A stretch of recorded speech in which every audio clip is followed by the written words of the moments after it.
Passemos agora ao nosso último capítulo de curso, que é a organização administrativa e jurídica do Poder Judiciário. E o que é o Poder Judiciário? Antes disso, nós precisamos conhecer o modelo da tripartição de poderes de Montesquieu. O Brasil adotou este modelo.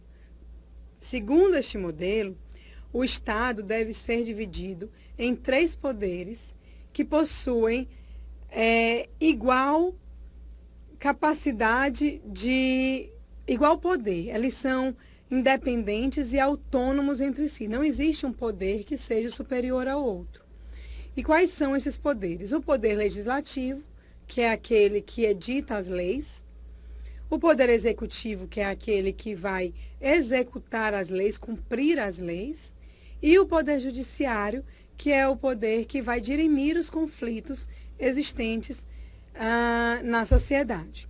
E quais são, então, as funções atípicas? Porque eu mencionei agora as funções típicas, né? Função típica do Poder Legislativo, legislar. Além disso, o Poder Legislativo é responsável pela fiscalização contábil, financeira, orçamentária e patrimonial do Poder Executivo. O Poder Executivo, por sua vez, tem como função típica realizar atos administrativos, exercer o poder de decisão em situações diárias e concretas, mantendo a ordem pública, ou seja, executar as leis. E o Poder Judiciário tem a função típica de julgar, dizendo o direito no caso concreto e solucionando os conflitos que lhes são apresentados. Mas esses poderes também possuem funções atípicas, ou seja, o Poder Legislativo tem funções também de natureza executiva, como, por exemplo, dispor sobre a sua organização. E uma natureza jurisdicional, que é a de julgar o presidente da República nos crimes de responsabilidade, conforme previsto no artigo 52(1) da Constituição Federal. Então, a sua principal função é legislar, mas ele também exerce, excepcionalmente, essa função atípica. Os poderes executivo e judiciário também exercem funções atípicas, que são, para o Poder Legislativo, uma atividade de natureza legislativa, que é a adoção das medidas provisórias, das portarias e etc. E uma função atípica de natureza jurisdicional, que são os processos administrativos. E o Poder Judiciário tem como função atípica uma função de natureza executiva, que é dispor sobre a sua própria organização, e também uma função de natureza legislativa, quando, por exemplo, ele elabora o seu próprio regimento interno. O Poder Judiciário brasileiro, então, possui algumas funções e algumas atribuições, e todas elas estão previstas na Constituição Federal. Nós podemos consultá-las a partir do artigo 92 da Constituição Federal. E a jurisdição, o Poder Judiciário, ele exerce jurisdições. Cada órgão do Poder Judiciário exerce jurisdição que é baseada na competência e na função jurisdicional. E o que é essa jurisdição? É o território sobre o qual ele vai exercer a sua ação. Qual é a competência? É o conjunto de limites dentro dos quais cada órgão do Poder Judiciário pode exercer legitimamente a sua função jurisdicional. É a competência do Poder Judiciário, do órgão do Poder Judiciário. E a função jurisdicional? É a aplicação das normas adequadas à solução dos conflitos surgidos na sociedade por meio de um processo judicial. E como se organiza o Poder Judiciário? O Poder Judiciário se organiza em justiça comum e justiça especializada. A justiça comum são as justiças estadual e federal. E a justiça especializada é a justiça eleitoral, do trabalho e militar. São 3 justiças diferentes. a Justiça do Trabalho, a Justiça Eleitoral e a Justiça Militar. Nesse slide, nós temos o organograma do Poder Judiciário.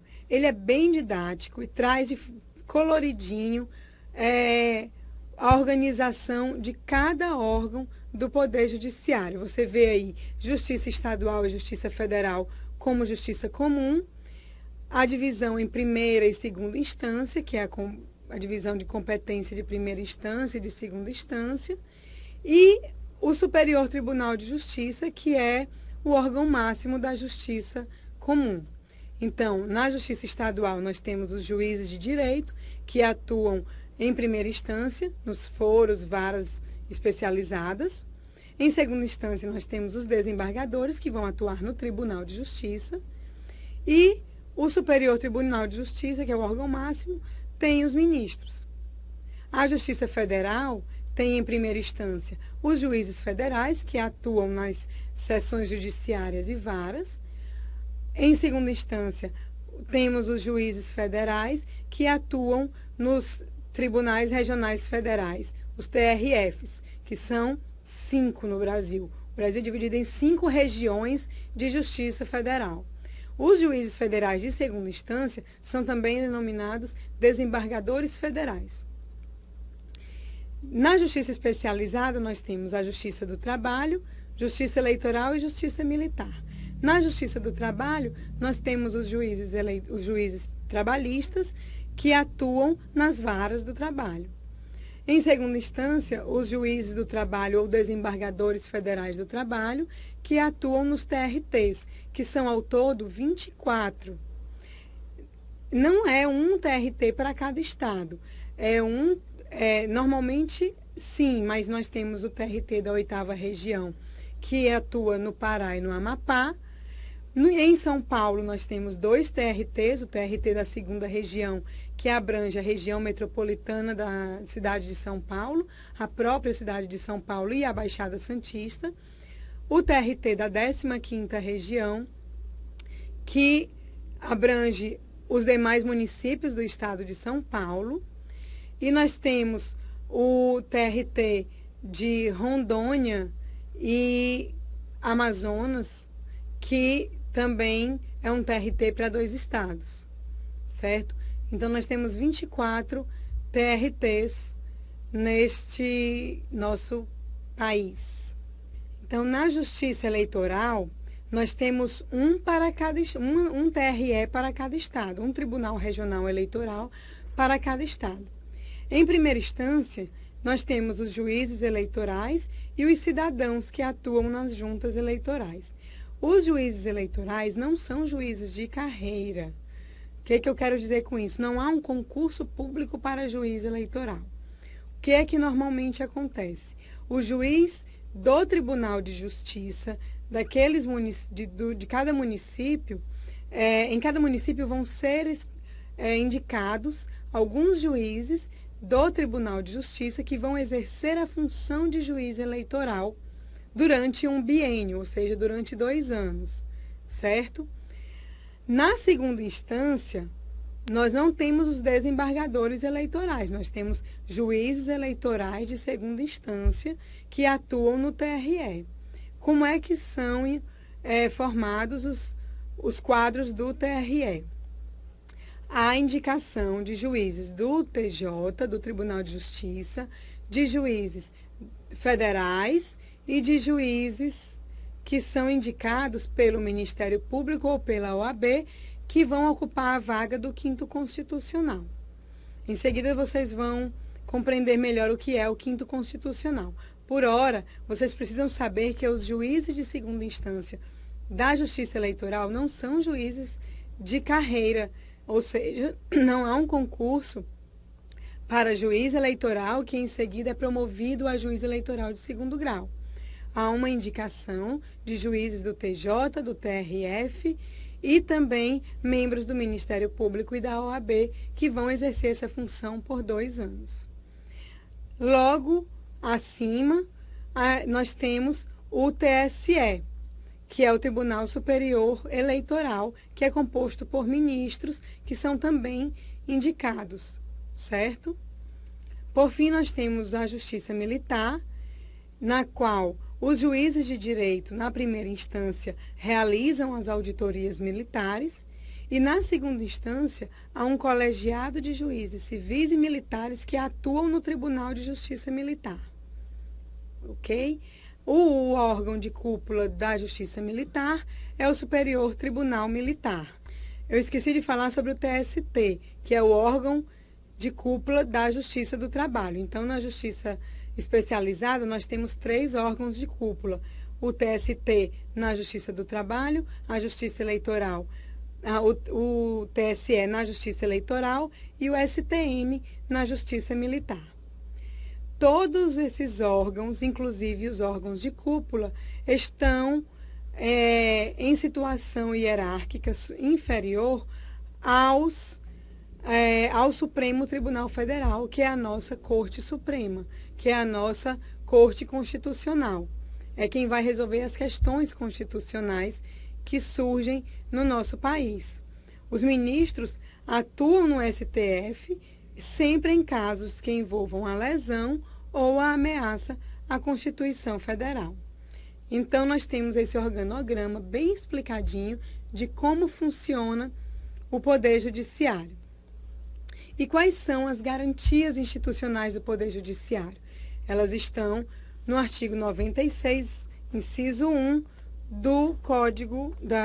da Constituição Federal.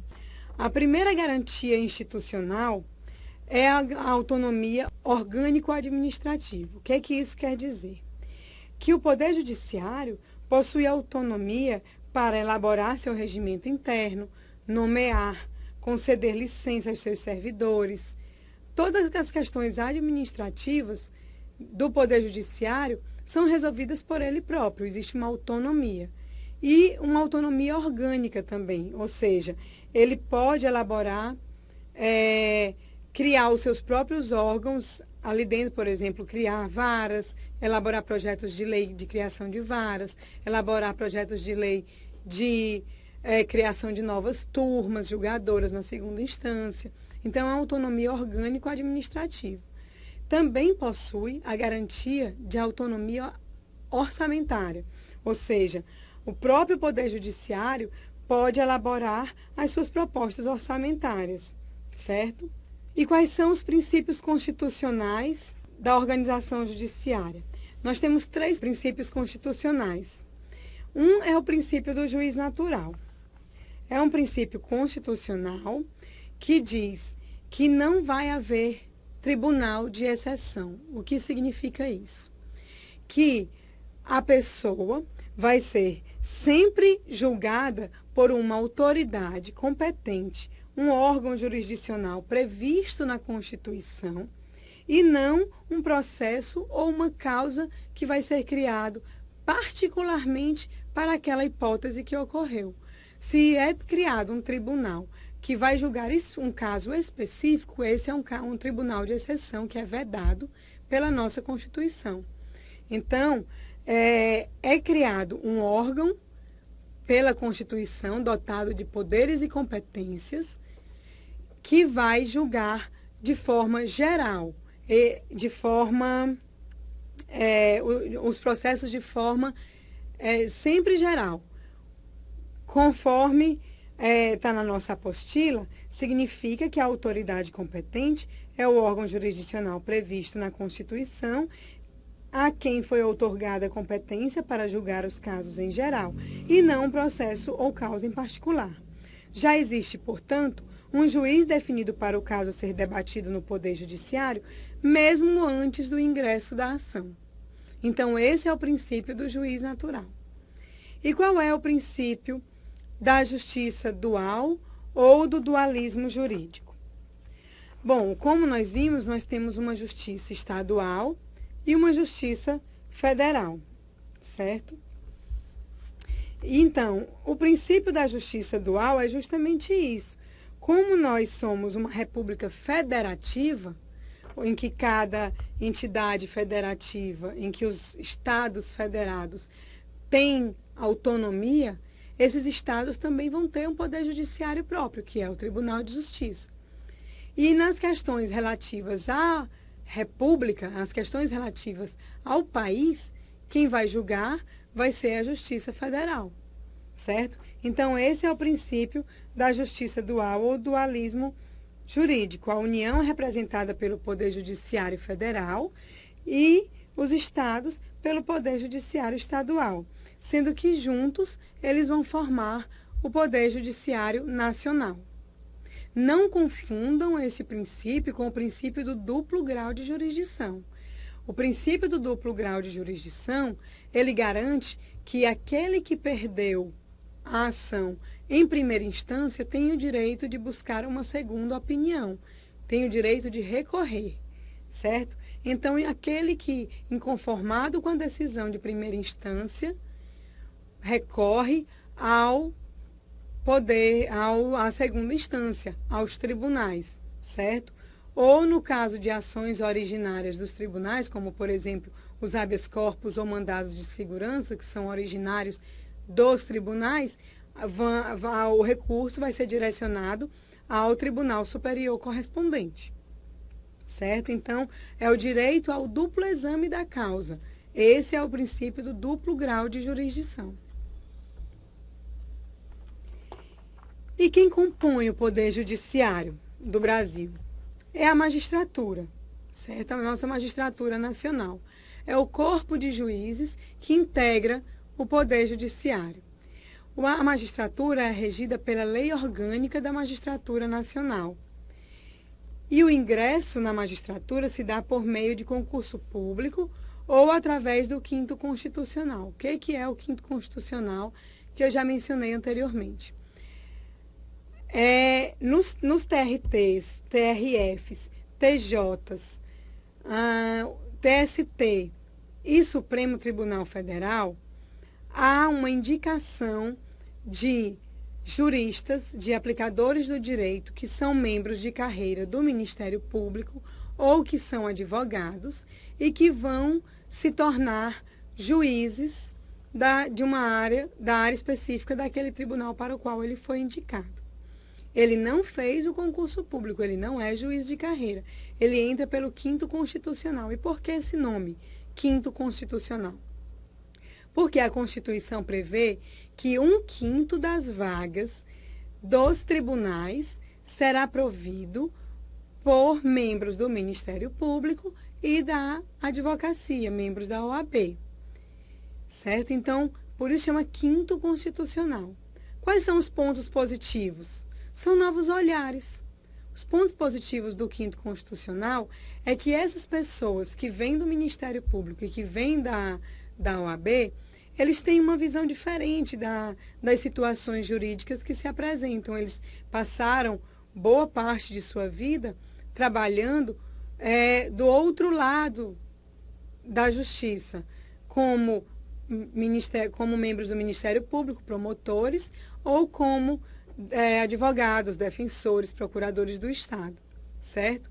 Então, é um novo olhar, é uma renovação do pensamento do tribunal.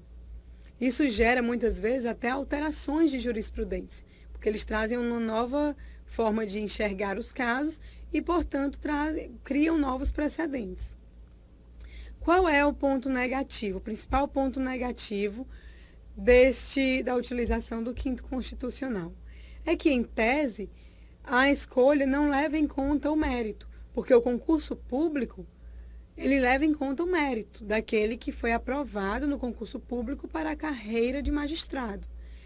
E esse quinto constitucional é formado por juristas indicados. Mas, claro que, para ser indicado, é preciso preencher alguns requisitos, que também estão presentes na nossa Constituição. Não se vai indicar, por exemplo, alguém que acabou, um advogado recém-formado. Ele tem que ter pelo menos 10 anos de atividade jurídica. Então, todos esses requisitos estão previstos na Constituição Federal.